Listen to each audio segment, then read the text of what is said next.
Bonjour, bonsoir mesdames et messieurs, ça dépend de l'heure que vous allez suivre le Mimbenga TV.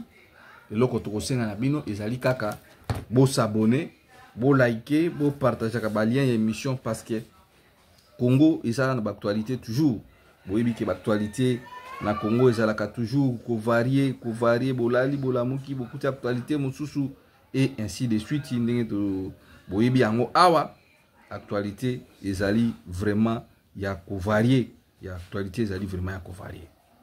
Alors tobaki awa ke Kabila Zamba kote la motema ya Kabila na Félix Tshisekedi babunda vraiment lokola mibali babundi vraiment.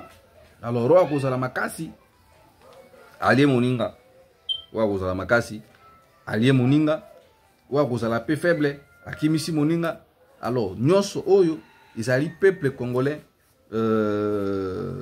atelema parce que Félix na Kabila bazobunda pona ba intérêt, parce que Félix a bien très bien que yem na ba voiture nyonso basali na pouvoir kokanga batu kosala boye soki yepe alongwe ndenge kaka yepe azolongola ba immunité ya Kabila yepe bakokanga ye bakolongola ba immunité na ye.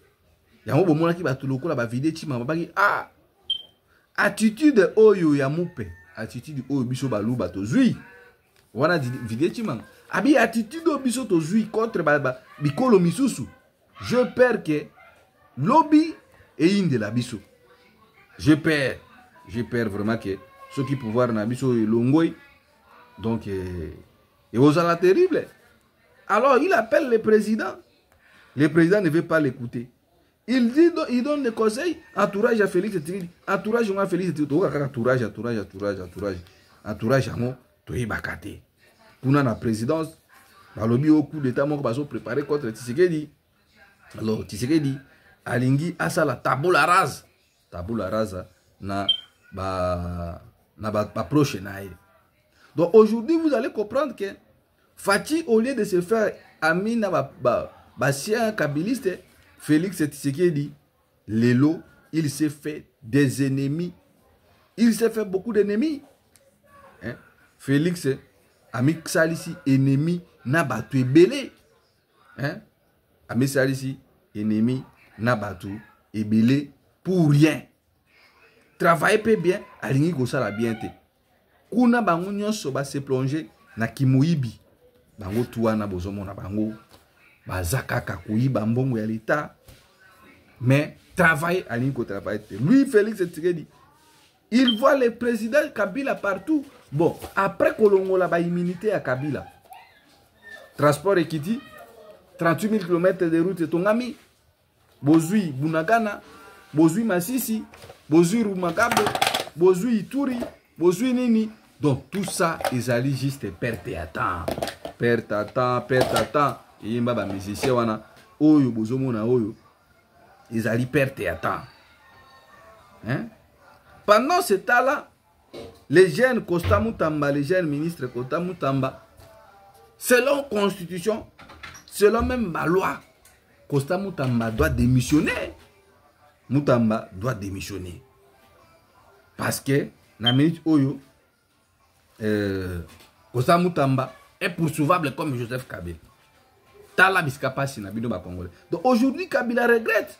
Tala ska malheur banda. Tout a commencé ici. Quand Kabila avait donné le pouvoir, ni regret ni remords.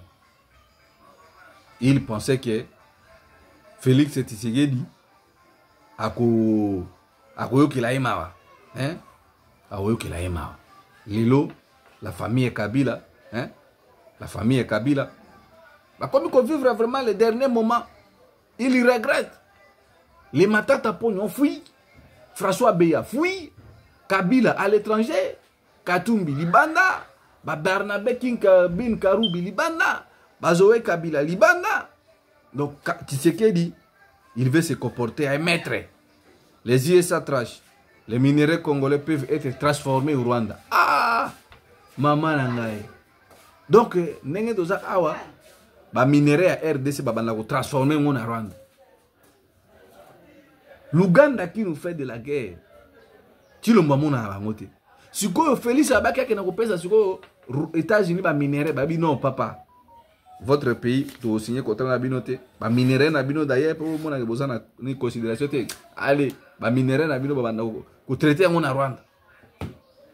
Ba minéraux tout e banda ko na Rwanda ko za la considérer. Eza te ndenge za ki liboso non, mais Rwanda za na ba minéraux te yango wa boki ba américain ba tracher ba lobby minéraux nyonso e ko banda ko tra ko za la traiter na Rwanda. Ah, vous avez pesika Félix tiré du cop. Pour abandonner comme ça va minerai déjà. Bon, imaginez que président soit bon à pesi Rwanda. Combien de millions on a pour batonga. Ici il y a extraction va minerai ba cobalt.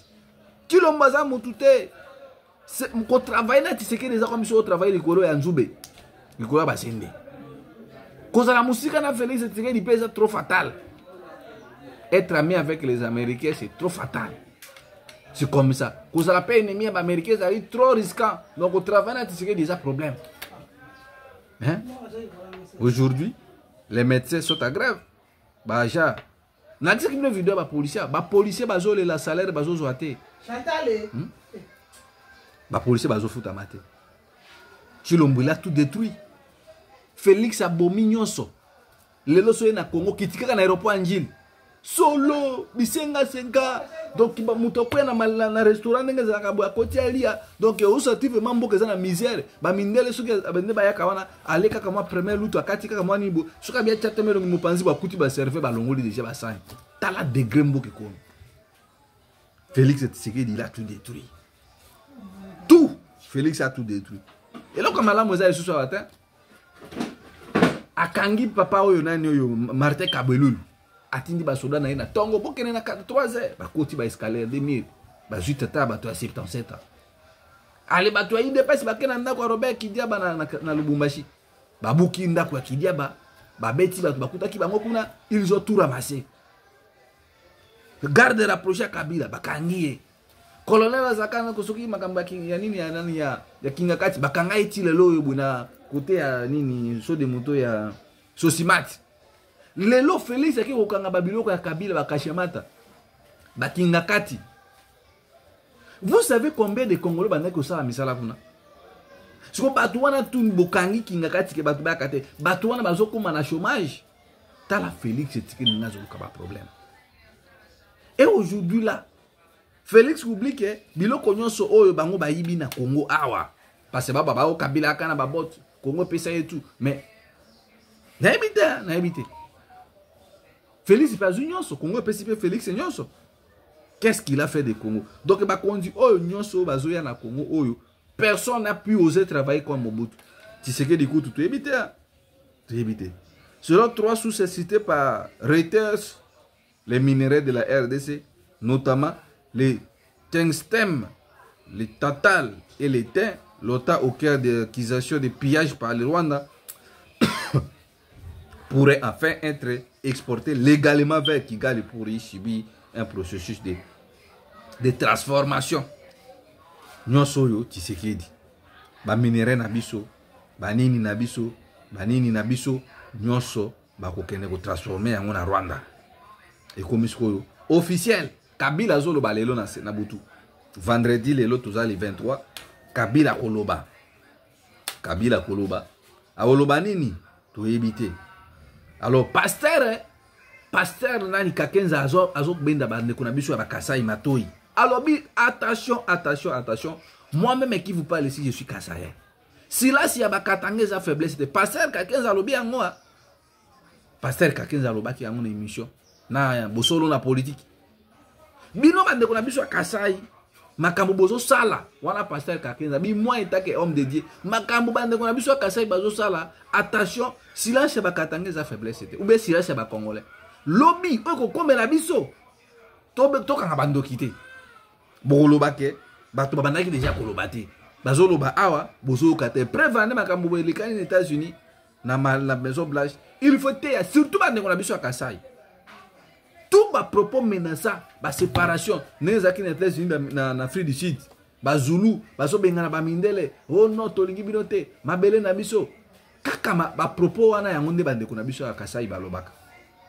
Ba propos moko séparatiste mais tango Ramaphosa qui na Maison Blanche a ezaki soki mercredi Donald Trump a vu une vidéo pour habiter la vidéo bino bozo sala bozongi sous apartheid en Afrique du Sud. Les images existent hein?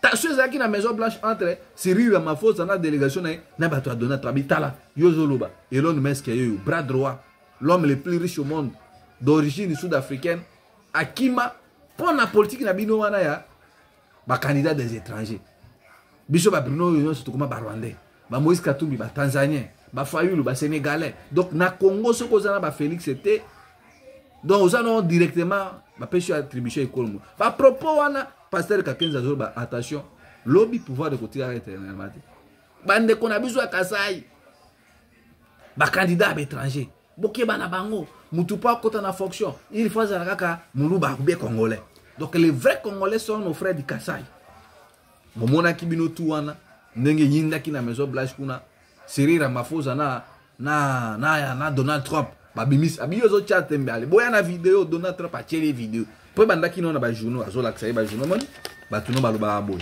ba propos moko ya séparation apartheid ndenge bande kuna biso ya Kasai bazolo bango na Kinshasa awa bazobomba mate pouvoir na biso baluba tukunya tabino lukula kayasi oboyo ke pasa su pasteur Kakenza za mutu nzambe abendi bino matoi eko mateko lobby so tala so ki Félix a makambo simbité Félix akozwa kaka jet privé na ye mbala moka ke uvana na Belgique yo monita bongo si na ba Belgique et il faut servir biso leçon vieux Ali Bongo grand mutu ya marabout franc-maçon ye wana komi na Angola komi pasteur hein?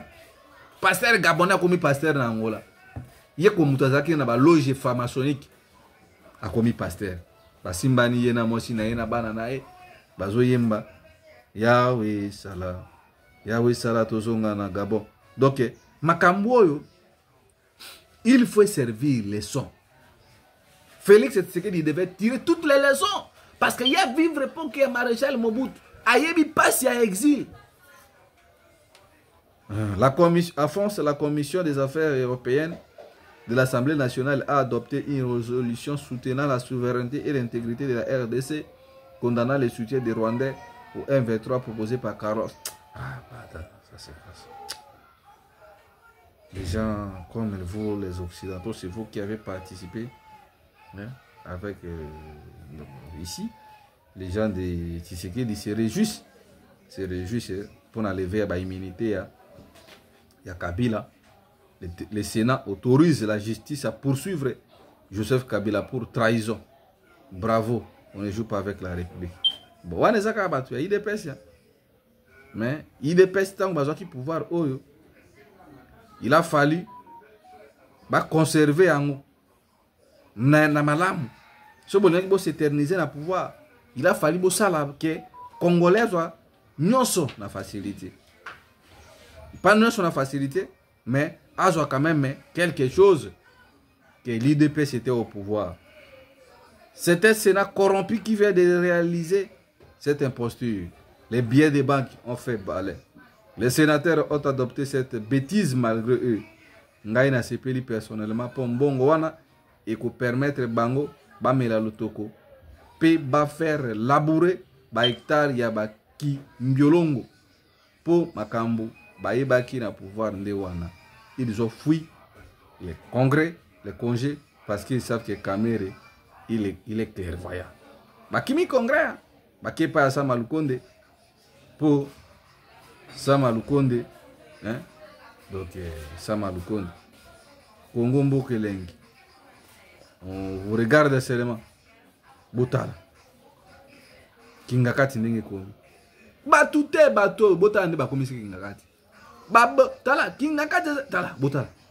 Babomi Kingakati. Téléphone a déjà déchargé. Pour les téléphone, il y a papa Oyo, Tokuta Inaï Awa, Aza jardinier, na Kingakati papa Oyo a aidé Ngai. Kingakati baby. Donc trop c'est trop. Na lekana ki na kendaki ti Kingakati ya Kabila. Na yeba ki nzela te ngai yo na sungi. Téléphone eza papa o dukuta na ye. Ah, Tshisekedi. Qui sème le vent. Mais erreur Félix Asali Isaac kake ba opposant nyonso wana yazo kanga bango bazoza libanda. Il vont revenir. Ah, Fati. Luka Mandekonayo. Privilégié dialogue. Yozo Batouana Nyos Bazali Banda. Tshisekedi. Et puis, peuple, ça, si manaote. Ces gens-là te trompent. Batouana Bazokosa, Kabila, Bazokosa, Tshisekedi. Tous ces gens-là n'aiment pas Tshisekedi. Hein? Bateau Bazolo, Salaboy. Salaboy. Salaboy. Balingi Kabila te. Balingi Tshisekedi te. Batiki vraiment Tshisekedi a ça bourde. Au lieu de lui conseiller. Mais Félix ne fait pas les conseils. Excusez-moi, ne fait pas les conseils. Le général et brigade de Pierre Baniwesize, ancien chef d'état-major particulier de l'ex-président Joseph Kabila, a été arrêté ce jeudi à Kinshasa. D'après des sources fiables, l'officier général a été appréhendé après avoir répondu à une convocation de la haute hiérarchie militaire. Yeyo, garde rapproché à Kabila, wana yeyo, awa botan Kabila bakenda okuta na serepa na Félix Tshisekedi. Yeyo, bakangi yeyo bomo na yeyo.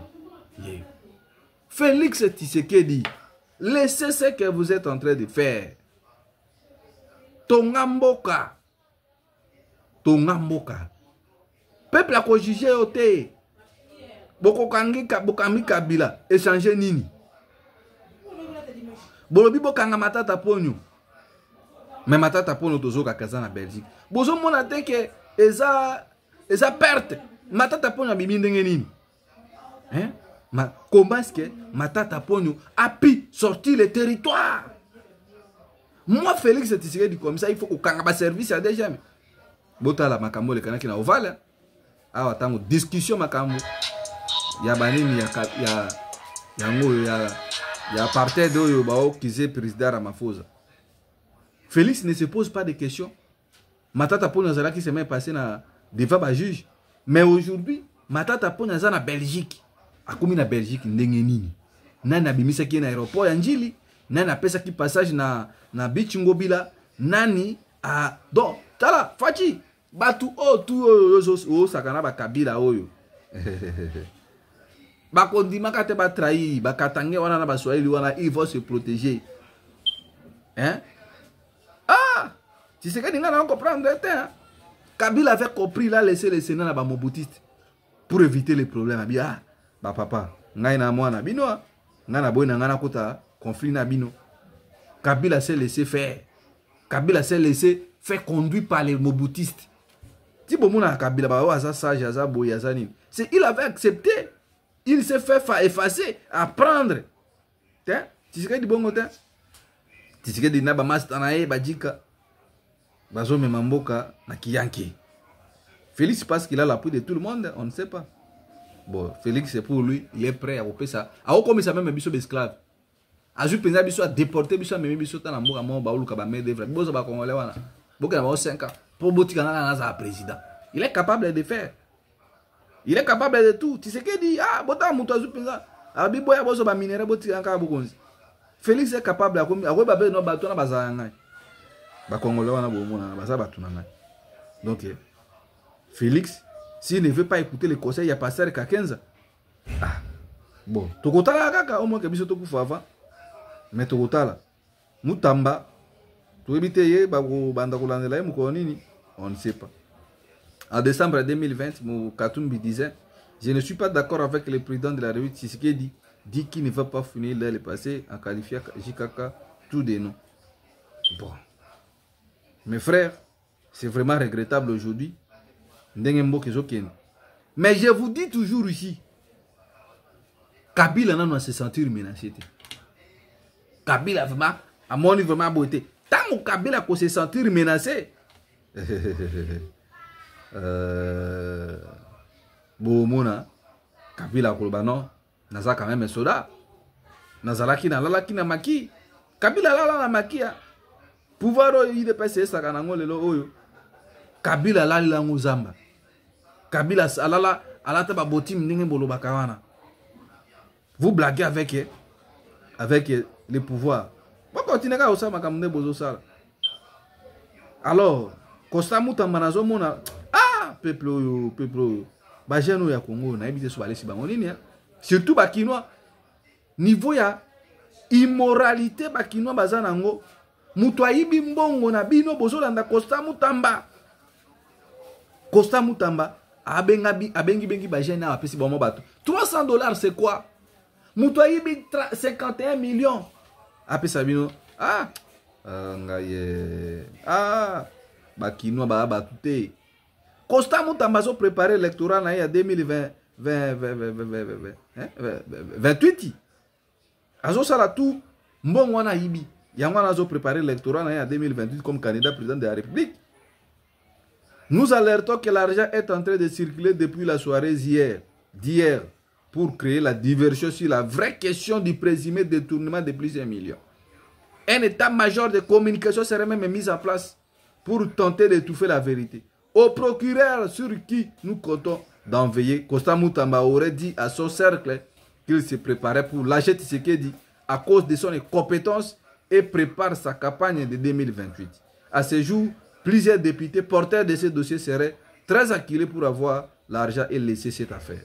Cher Mutamba, si Tshisekedi qui a fait de toi ministre d'État, que tu n'as jamais rêvé, tu lui tiens de tel langage que dire du pauvre peuple. Tu n'es pas loyal. Par besoin excessif d'argent et du pouvoir, c'est ainsi que se termine la carrière d'un traître. Costa Mutamba était toujours traître. Mutamba biloko tout Mutamba osala oyo. C'est du baise. Mutamba osala baise. Il prépare l'électorat na ya 2028. Mais Mutamba tito comme avant 2028 ba okanga Mutamba. Bokanga Michel lele. Le sage conseil de Denis Mukendi qui connaît mieux les méthodes du régime à l'étation de Matata Ponyo et Costa Mutamba. Maman Denise dit social ba ke pouvoir na biso ba luba bino ba yakabangala ba suku bokanga munoko boyoka ina no makamazolo banano. Ya ebi cercle na bango de bandako fonctionnaire. Est bloqué. Denise dit social. Ya ko loba bido walo banano. Urgent Mutamba Matata Ponyo bokima bako humilier bino. Basi ba sacrifier bino de bozana bokima Matata kima kolanda te o non. Les gens de l'Est bako ya papa kima. On va t'humilier au coca prison té. Matata au coca prison té na zoe bisa toza na mbongo ils vont faire tout pour que mbongo ba dokota té. Wa deli sojo toza na ba cuisine oza na ba mbongo na cha prison. Okonyo kwa matuna olilunga. Tuna robota. Matata kimbia mimi nakwambia kimbia. Mashikia. Bon. Mwana mwasi oyo olba ke pouvoir na biso baluba depuis yabima na lubwaku akima zonga Bruxelles akoma na yo opposante ya Tshisekedi. Yaza muluba ya kananga. Alo bien Matata Ponyo vie kima. Matata Ponyo pe azui boato. Akoti na mutu ka ba ambassadeur. Ambassade botika ngate. Bolingi na pesa bino kombia. Ba mindele ba mafie. Tala mbogo. Ba mindele ba gra ba mafie. Ba zui Matata Ponyo ba koti na kati ya mutuka. Selon ndenge ba lobia. Ba koti na kati ya mutuka ba zui ba chende ba chaka ba kobal tikota na Rwanda. Ale. Masuwa ikatisi na Brazzaville. Matata Ponyo le quoi ça na passeport diplomatique. Allez, Matata Ponyo akomi na Belgique kuna vandiabi ngaye wala mboka te Matata Ponyo tout la muzi azaza aponyoki Matata akimi ngaye la levée des immunités du sénateur Joseph Kabila, le sage conseil du Sénat Salomon Skadela. Le pays est très fragile, il ne faut pas le fragiliser davantage. C'est-à-dire ne pas entreprendre toute initiative qui va fragiliser le pays. Salomon Skadela lobby, le pays, donc na minute yo bande ngai. Boyo kana Salomon Skadela. Le pays est trop fragile. Félix Tshisekedi ne maîtrise a au moins kaka bazo kumisa e. Hein? Le pays est très fragile. Il ne faut pas les fragiliser davantage. Se réserver d'entreprendre toute initiative qui va fragiliser. Conseil ya Salomon Skadela, nani akoyoke la Salomon Skadela kwa za Mswahili. Bon, faut kozala ya nani.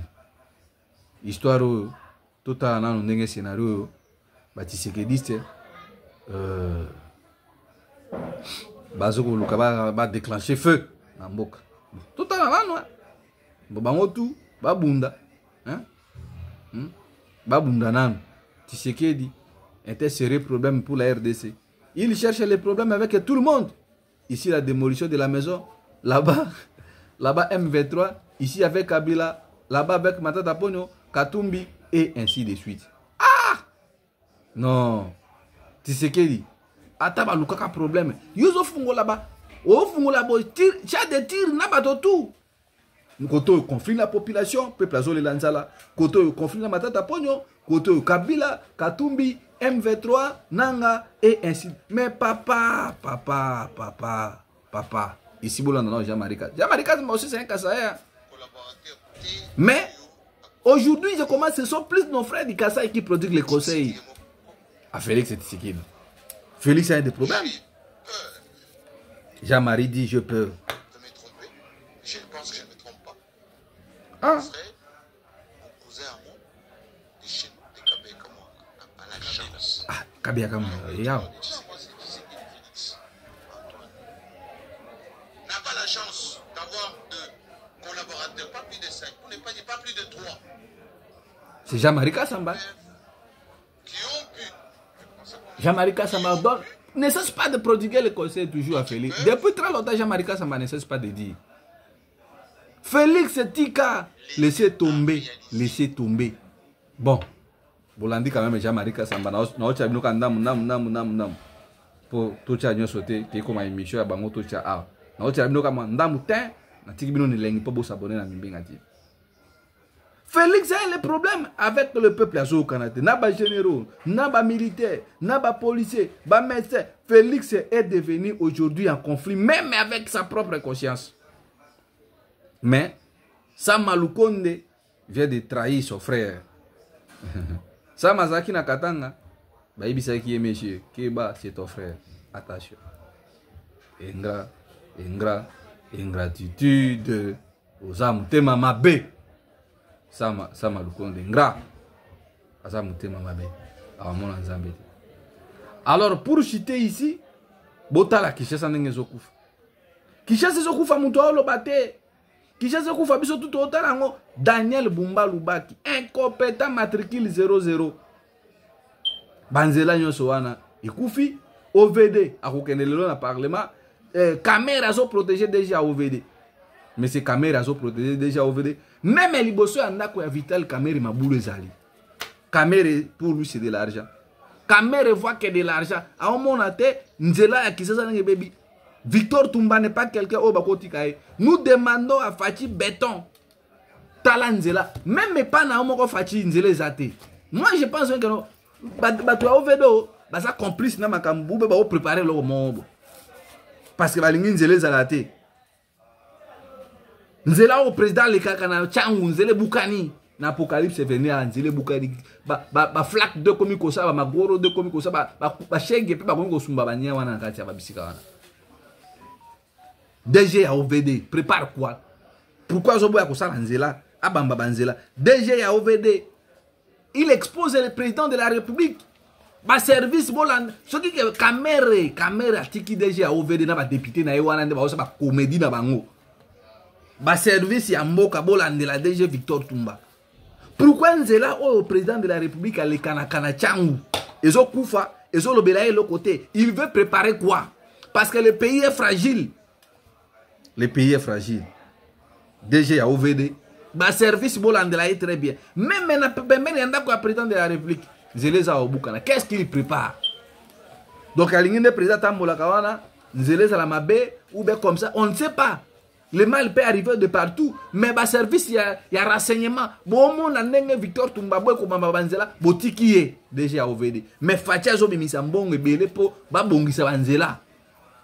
Ba n'importe au foot à Kambongo qui n'a pas pu. Bozo Lingabotika DG Victor Toumba. Victor Toumba c'est un kabyliste. Victor Toumba Bozo Mona. C'est un kabyliste. A quoi peut-on s'appeler mot d'ordre de mort na molili. Au Kobongo Sabanzela on a te tika Zanzara bon. Bino Boka Saka Kote Mbongo Zate Ninite. Mais Toyebite. Nana Osaka banalise. Victor Toumba c'est un kabyliste. Nous devons faire très attention. La plupart des gens Bozo Mona Bango Bazawana. Ils ne sont pas redevables na Félix Tshisekedi. Ils sont redevables dans Kabila. Parce que c'est Kabila. Alors le président Tshisekedi, ce qui attend une fois pour la première fois, oyo kangai vidéo comme pas na bino. Batu oyo bazawana ba osekisa bino me balingi bino te. sont des kabylistes. Pourquoi bazo boya ko bongisa nzela? Ba ko a cause ka ordre ah botika banzela wana. Ebi makasali lo côté. Ebi makasali lo côté. Ebi makasali lo côté. Et Félix azo mona yango bien ndenge bazo critiquer ye, bazo ta mona makolo pona faute nzela. Il trouve ça normal. On veut protéger Victor Toumba. On veut protéger Victor Toumba. Alors tant boyoka o pour kaka. Itali bino ha, bako biso to oloba, to sana ba problème na bango. Na zo senga kana ba service. Soki que Vital Camera ya kimbongo ya OVD. Pondenge na omona makamozo kende kuna bakotika tata wana zonga kende kotine. Et puis tant a ovana na ekaka osala le ngote. Mais bino ba service botala nzele za ndenge nini? Nzele za ndenge nini? Président tambolaka. Imaginez ce cortège à président et kangami na capitale. Na libulu ya des bonhommes ou bien na libulu ya changu ou bien na mabulu ezana qui sera par-ci par-là au Victor Toumba a otikango. Bon mona te que et puis ça image moi bien dit. Bino bo blaguer na pouvoir, bino ba Tshisekedi bo blaguer na pouvoir. Vous blaguez avec le pouvoir. Tant bo le la pouvoir bo zonga ka sunu opposition bo. To éviter. Bo ça ka ba vantine bo ça. Bon, ngana suki na nga awa et je tiens à féliciter le bourgmestre de la commune de Kinshasa. Bienvenue Mbalibi, un homme très incompétent. Et oh là là. Bon, merci. Je félicite le bourgmestre de la commune de la Séré. Je félicite le bourgmestre de la commune de Kinshasa, M. Bienvenu Mbalibi. Chaque samedi et vendredi, salon est comme obligatoire dans la commune de Kinshasa. Aujourd'hui, la commune de Kinshasa est comme une lata robe nango ya kala Kinshasa la belle. Ba mai ba terrasse banini le bourgmestre Bienvenu Mbalibi à côté guerre na biloko wana salongo et il invite ba notable nyonso ya commune ya Kinshasa balanda le ba mboate les pas. C'est ça ce que nous voulons. Que tout le monde puisse se mettre au travail. Nesika waza mokonzi. Exemple à suivre ya bourgmestre ya commune ya Kinshasa, Monsieur Bienvenu Mbalibi. Alors, Monsieur Bienvenu Mbalibi, il fait la différence parce que Kinshasa, c'est la commune mère. Il n'a pas droit à l'erreur. Voilà pourquoi il se bat matin, midi, soir. Et puis, projet Asnel, le top manager Fabrice Lucinde. Misala déjà so banakala mingi na projet oyo, projet Pagas na bisa bino a. Sinel a lobbyé à ozon asimate. Sinel les soutien énergie et tie ba agent et zukutu ba agent kutu asika. Pour que baba na déjà 500 agents bazo pesa bango matricule. Na Sinel. Il faut qu'on mette DG Fabrice Lucinde de Maboko. Il faut qu'on mette là les DDK de Nitukuzu. Qu'on encourager na musala malamu azosala na domaine énergie lelo. Kasa esa éclairé grâce à qui à DG Lucinde na projet oya Kinshasa baso tonga plus de 265 cabines ya sika. Ba compteur, ba nini. C'est ça. C'est que nous voulons. Et nous encourageons les DG Fabrice Lucinde, il y a aucun partenaire, ba gouverneur, pourquoi pas signer partenariat national, ba province signer ces éclairés. Voilà, mesdames et messieurs, nous vous disons vraiment que non, la SNEL, nous sommes les Osalema. Depuis arrivé à DG Fabrice Lucinde, comme directeur général, il y a SNEL, Congo Mobimba, le travail, puis le travail, il y a qualité aux Osalema. Tobite courir ça pour ça bien. Mais nous sommes quand même c'est visible et bakinois bazo traché bazo mona quand même que non il y a des avancées significatives depuis DG Fabrice Lucinde Azoa Snell et puis depuis DDK Denis Tukuzu na équipe na bango mobimba Snell bazako travailler pour que non coura et comme une réalité na Kinshasa. Nous vous demandons de vous abonner, de liker, de commenter, de partager le lien. Nous avions dit aujourd'hui to sugi awa nous demandons juste la démission et la destitution de M. Victor Toumba. Et pour la ressource qui ça, M. Boussa, j'allais Boussa. M. Boussa, les lois ont manqué respect à pas à président Tshisekedi. M. Boussa, à Longoli, à ordonnance et à présidence pour être remplacé par arrêté à ministre Bomona Ngouapi. Ces gens ne respectent pas Tshisekedi. Ordonnance à président. Mais c'est Boussa qui se met trouble dans la société où il y a pétroleum. Pétroleum, le Rescom. Il a révoqué le directeur Malesso. Boussa, le leadership a Félix est faible. Et le Lopobala qui s'est confirmé réellement que leadership a président c'est déjà faible. Boussa, Jaliché Boussa, éternel ministre. Depuis 2010, Boussa Azalaka ministre. Yewana le lozo marqué président Tshisekedi. Et tout le monde voit toujours le awa. Il a révoqué le directeur Malesso pour rien. Pour avoir déconné à Tchaï place. Jaliché Boussa, ennemi. Il combat le président de la République. Comment est-ce que l'ordonnance à président de la République qui a remplacé par un arrêté? Ba service boza wapi. Et puis président Lobaki, ba koki kolongola ba directeur T sans pour autant que président a la saisie. Ce qu'on a un mécanisme nini oh Jalicia Boussa la muki aya longoli ordonnance à président pour se bande connait nyonso batika na Boudjala a tia bango remplacer bango. Président Tshisekedi, vous devez ouvrir l'œil. Jalicia Boussa vous combat et puis maintenant vous combattre le loté. Même dans le gouvernement prochain. Si Jalicia Boussa revenait comme ministre, ah, n'a évité, hein.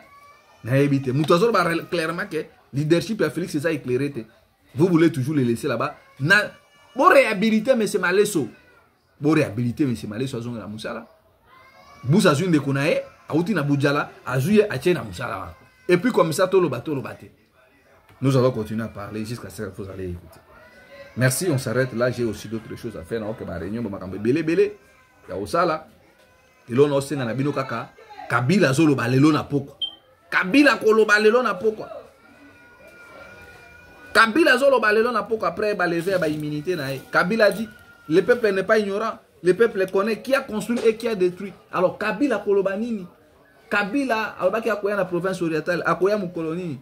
Azolo va peut-être les lois, azolo confirmer réellement que non, azolo na Congo. Bon, biso dota la kaka, babo manakaka, babunda, vie esa côté la bango, parce que bitumba Tshisekedi na Kabila, bango monde ba ebilo ba wela. Numéro na biso zali wana plus 243 81 73 11 702, plus 243 81 73 11 702. Là, vous pouvez nous écrire na WhatsApp na appel na biso na code X tozali, vous continuez à soutenir Fondation Lukoki ya Mama Mireille Landu, ba orphelin, ba komi belé na Congo, Tshisekedi azoko sa eloko te, aoki na ye makambo te. Et on trouve aussi la Fondation Lukoki et s'occupe de orphelin et bana bitike ba perche de son 3e âge Fondation Lukoki ils ont la kawana pour soutenir bana bitike à chaque fois que Maman Mireille a na Congo ayaka toujours na simanae tala bilamba basaki bana ba uniforme ba kaim suto soma ngo ah basaki alos ba semul to kenda kotika ngona ba orphelina pour que bana pe bana bitike bazanga moi iloko ya koliate. Merci, on s'arrête là aujourd'hui tokutana tout à l'heure, entre la patrie de Nabi Sabino et entre la patrie ou la mort, nous allons vaincre. Merci, à très bientôt. Ingeta, Ingeta, Ingeta.